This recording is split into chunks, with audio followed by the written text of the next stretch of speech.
ताज्या बातम्यांसाठी Nashik 24 news YouTube चॅनलला सबस्क्राईब करा आणि बेल आयकॉनला प्रेस करा. महाराष्ट्र राज्य वाहतूकदार बचाव समितीचा राज्यस्तरीय मेळावा. वाहतूकदारांच्या विविध प्रश्नांवर सखोल चर्चा. फिटनेस फी, ई चलन लूट, वाहन ब्लॅकलिस्ट आणि चेकपोस्ट बंदबाबत ठोस भूमिका घेण्याचा निर्धार करण्यात आलाय. 25 फेब्रुवारी 2026ला महाराष्ट्र राज्य वाहतूकदार बचाव समितीच्या वतीनं राज्यस्तरीय मेळाव्याचे आयोजन करण्यात आले असून या बैठकीसाठी महाराष्ट्रातील सर्व वाहतूकदार संघटनांचे प्रतिनिधी उपस्थित राहणार असल्याची माहिती प्रसिद्धी पत्रकाद्वारे देण्यात आली आहे.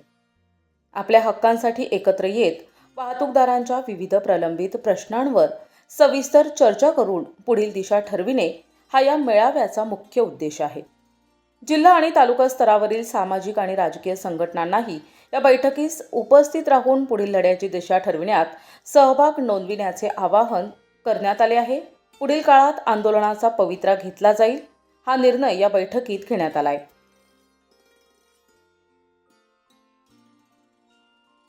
अध्यक्ष मोटर मालक कामगार वाहतूक संघटना आज या ठिकाणी महाराष्ट्रातील सर्व वाहतूकदारांची एक बैठक आयोजित केली होती. या बैठकीमध्ये जे वाहतूकदारांना येणारे प्रॉब्लेम्स आहे, ऑनलाईन चलन झाले किंवा RTO कडून जे पासिंगच्या नावाने, फिटनेस ATS सेंटरच्या नावाने जी तकलीफ होती, त्या तकलीफमध्ये म्हणजे त्यासाठी आज आम्ही हे सर्व वाहतूकदार एकत्र झालो. मला आपल्याला एकच सांगायचं आहे, शासनाचा हेतू शुद्ध आहे, म्हणजे शासनाचा हेतू चांगला आहे, पण शासनाला बदनाम होण्यासाठी अधिकारी लोक हे त्याचा दुरुपयोग करून त्याचा जनतेमध्ये वेगळा मेसेज जातोय. अधिकाऱ्यांच्या मनमानीने काम करून आमच्या वाहतूकदारांना लुटण्यात येतं आणि ही लूट झाल्यामुळे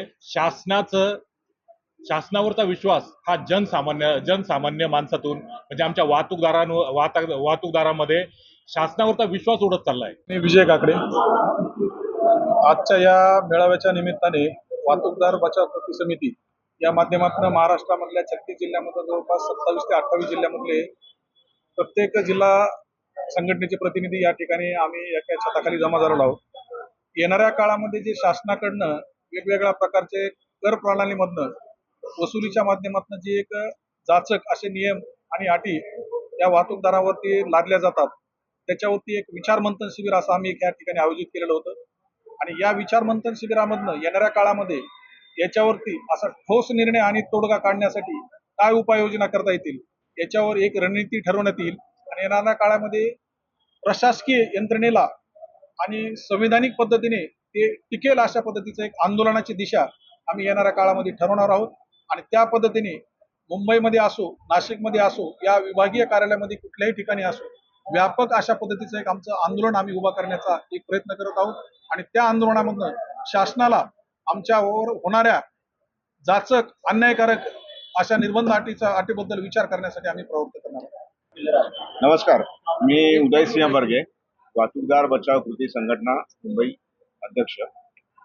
आज शासनानं जे वाहतूकदारांवर कडक निर्बंध लावले, नवनवीन नियम, दर महिन्याला एक वेगळा काहीतरी नियम येतोय, ज्यामुळं वाहतूकदारांचं कंबरडं मोडलं जातंय आणि सर्व अर्थकारण त्याचं बिघडतंय. लोकांचे EMI जात नाहीत. महसूल म्हणजे जो शासन समजतंय की आमच्यावर जे दंड आहेत ते महसुलाचं साधन समजतंय शासन, तिजोऱ्या रिकाम्या आहेत. त्यामुळे दररोज प्रत्यक्ष टार्गेट दिलं जात आहे कर्मचाऱ्यांना वसुलीचं. त्यामुळं या विरोधात आवाज उचलण्यासाठी महाराष्ट्रातील प्रमुख जिल्ह्यातून जवळजवळ 27-28 जिल्ह्यातून या ठिकाणी आज पदाधिकारी जमले आहेत आणि या ठिकाणी पुढील आंदोलनाची दिशा ठरवणार आहेत. संविधानिक पद्धतीने कसं आंदोलन करता येईल या संदर्भात आज या ठिकाणी आमची चर्चा झाली आहे.